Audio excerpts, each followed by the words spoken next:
Pemirsa, utang luar negeri Indonesia terus meningkat. Sampai pada akhir Agustus 2020, Bank Indonesia mencatat ULN Indonesia naik 5,7% dibandingkan posisi periode yang sama tahun sebelumnya. Meski meningkat, utang Indonesia dinilai masih aman.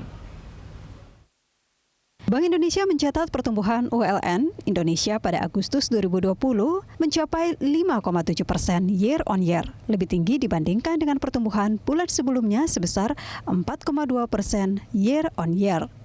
Hal ini disebabkan oleh transaksi penarikan neto ULN, baik ULN pemerintah maupun swasta. Selain itu, penguatan nilai tukar rupiah terhadap dolar Amerika Serikat juga berkontribusi pada peningkatan nilai ULN berdenominasi rupiah. Pertumbuhan utang terutama didorong oleh penarikan sebagian komitmen pinjaman dari lembaga multilateral yang memberikan dukungan kepada Indonesia untuk menangani pandemi COVID-19 dan program pemulihan ekonomi nasional. Menteri Keuangan Sri Mulyani menyatakan, mayoritas utang negara kini bukan dari asing, melainkan dari dalam negeri. Posisi utang asing di Indonesia saat ini sudah di bawah 30%. Menkeu juga menyampaikan bahwa dalam pemerintah dihadapkan dengan kondisi yang sulit di masa pandemi COVID-19 seperti sekarang. Sebab tak mudah bagi pemerintah mengeluarkan kebijakan di masa krisis ini. Untuk itu, pemerintah mau tak mau menambah utang untuk memenuhi kebutuhan negara. Namun di sisi lain, pemerintah juga tak ingin mewariskan tambahan hutang ke generasi selanjutnya. Tim Liputan, Berita 1, Jakarta. Pemirsa, meski meningkat, utang pemerintah dinilai masih dalam batas aman karena sebagian besar utang adalah hasil penjualan surat berharga negara dengan mayoritas pembeli dari dalam negeri. Peningkatan utang setahun terakhir disebabkan oleh membengkaknya kebutuhan dana APBN untuk menangani COVID-19 dan stimulus ekonomi. Langsung saja kita akan membahasnya bersama tenaga ahli utama Kedeputian 3 Bidang Perekonomian, Kantor Staf Presiden, Bapak Edi Priyono, dan Direktur Riset Core Indonesia, Bapak Peter Abdullah Rajalam. Baik, terima kasih Pak Peter dan juga Pak Edi sudah bergabung di Hot Ekonomi. Saya pertama ingin ke Pak Edi. Pak Edi, sebenarnya kondisi utang luar negeri kita ini seberapa amankah? Karena tadi disebutkan naik secara year on year itu 5,7% begitu. Nah, ada juga banyak yang mengkhawatirkan, ekonom mengkhawatirkan bahwa utang kita ini semakin besar begitu. Karena di Asia Tenggara sendiri kita termasuk negara yang paling besar hutangnya untuk luar negeri ini. Tanggapan Anda, Pak Edi? Ya, bahwa terjadi kenaikan sudah disampaikan oleh Menteri Keuangan ya, bahwa utang luar negeri kita memang meningkat, ya. Tetapi utang luar negeri itu kan nggak semuanya pemerintah ya. Ada utang luar negeri yang oleh swasta juga, dan meskipun bedanya nggak terlalu besar, tetapi utang luar negeri yang swasta itu lebih besar daripada utang pemerintah. Saya tidak mengatakan bahwa kalau utang luar negeri oleh swasta itu tidak apa-apa ya, saya nggak mengatakan demikian, karena secara langsung maupun tidak langsung ya bisa berdampak pada perekonomian, khususnya dalam jangka yang agak panjang ya. Tapi satu hal yang ingin saya sampaikan adalah yang pertama, mengulang apa yang disampaikan oleh Menteri Keuangan bahwa situasi 2020 ini kan unusual ya, extraordinary, sehingga kita nggak bisa pakai parameter-parameter atau indikator-indikator pada situasi yang normal gitu ya, karena situasi ini nggak normal. Meskipun kalau kita lihat data, ya memang utang luar negeri kita memang mengalami peningkatan, tapi tidak sebesar peningkatan yang terjadi pada 2020. Itu satu hal. Yang kedua, ini yang juga sering mungkin banyak yang lupa, bahwa kalau berdasarkan jangka waktu ya, maka komposisi utang luar negeri itu 84% itu adalah utang jangka panjang. Ya, sedangkan yang utang jangka pendek itu hanya 16%. Artinya meskipun utang itu relatif besar, tapi di-spread dalam jangka waktu yang cukup panjang. Jadi saya nggak mengatakan sekali lagi bahwa itu tidak masalah ya, tetapi menurut saya itu manageable. Ya, Pak Edi, untuk pemanfaatannya sendiri ini alokasinya kemana saja nih? Tadi disebutkan memang lebih banyak untuk menangani pandemi COVID-19 dan juga stimulus ekonomi begitu. Nah, kan ini pandemi belum selesai ini.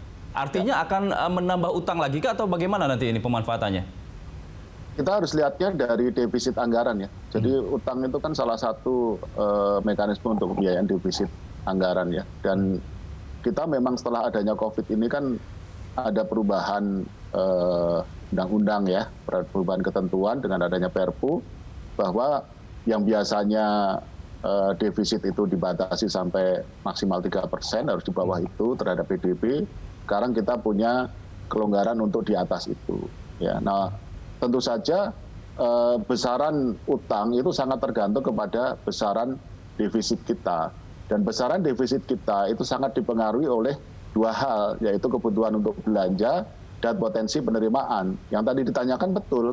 Jadi ini sangat tergantung kepada kondisi perekonomian atau keberhasilan kita menangani COVID gitu. Nah, kalau COVID-nya tidak kunjung terkendali, tentu saja perekonomian juga akan sulit pulih, dan itu artinya defisit akan tetap mungkin tidak sebesar tahun 2020, tetapi tetap akan besar, lebih besar dari normal, di atas 3% maksudnya. Dan dari awal kan pemerintah sudah menyampaikan bahwa mungkin sampai paling tidak 2022 itu defisit kita masih di atas 3%, baru kemudian akan kembali ke batas 3% gitu. Nah, jadi kalau pertanyaannya apakah akan situasi seperti ini, dalam arti kebutuhan untuk pembiayaan tetap besar, iya. Tetapi saya yakin kalau perekonomian kita pelan-pelan mulai pulih, maka defisit itu akan berkurang dan otomatis kebutuhan untuk utang itu akan berkurang. Itu yang pertama. Yang kedua, penggunaan, ya tadi penggunaannya ya untuk menutup defisit. Ya, defisit itu kan terjadi karena kita membutuhkan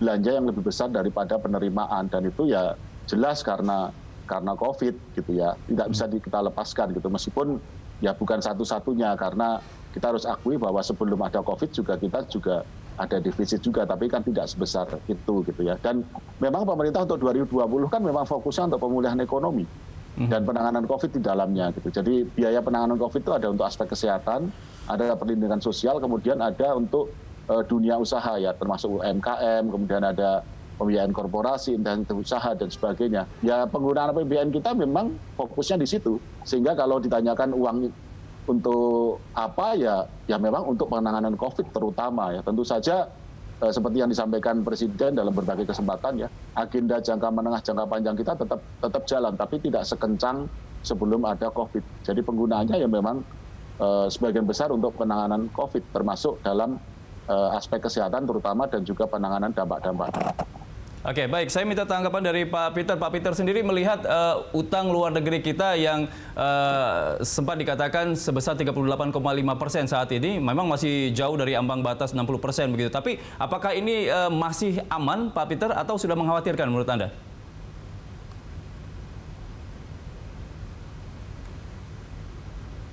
Pak Peter, mohon maaf, audio Zoom-nya bisa di-unmute, Pak? Oke, silakan, Pak. Saya kira sudah disampaikan oleh Mas Angga tadi, bahwasanya ini jauh di bawah batas, baik itu batas yang rule of thumb-nya yang 60%, yang batas kesepakatan tanda kutip internasional bahwasanya batas aman utang semua negara itu adalah 60% dari PDB, dan kita masih jauh di bawah itu. Dan kalau kita lihat tadi juga pertumbuhannya di tengah COVID ini pun utang luar negerinya hanya sekitar 5-6%. Saya kira itu juga masih dalam range yang sangat mild ya, tidak mengkhawatirkan.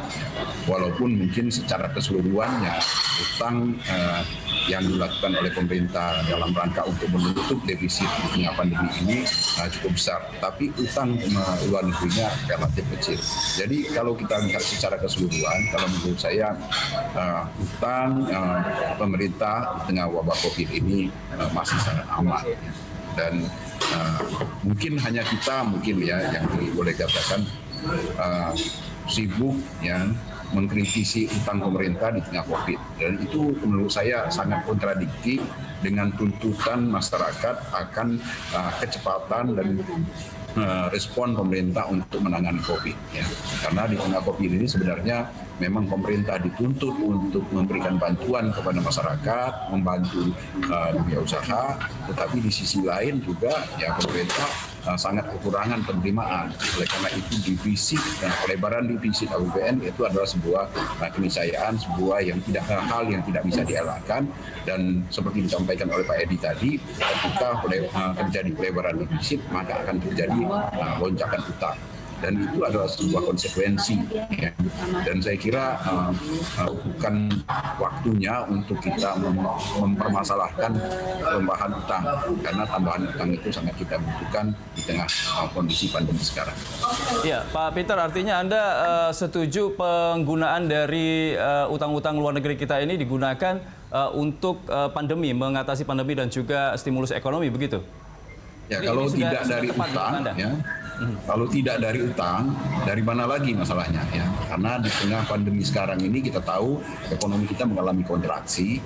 Ya, dengan ketika ekonomi mengalami kontraksi akibat dari pandemi, ya, adanya keterbatasan aktivitas sosial ekonomi, dunia usaha juga terpuruk, maka potensi penerimaan pajak kita sangat turun, bahkan pemerintah harus memberikan stimulus dan pelonggaran pajak, sehingga penerimaan pajak bisa dipastikan pasti akan sangat turun. Sementara di sisi lain, pemerintah sangat diharapkan untuk terus memberikan bantuan kepada masyarakat, baik itu masyarakat terdampak maupun kepada masyarakat dunia usaha. Nah, dampaknya karena penerimaannya turun, sementara pengeluaran atau belanja pemerintah tetap begitu besar, maka defisit makin melebar.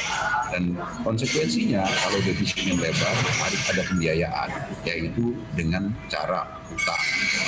Ya, ini menarik quote-nya. Kalau bukan dari utang, dari mana lagi? Tapi kita akan lanjutkan lagi dialog kita, Pak Peter dan juga Pak Edi. Kita break dulu, setelah jeda pemirsa kami akan segera kembali.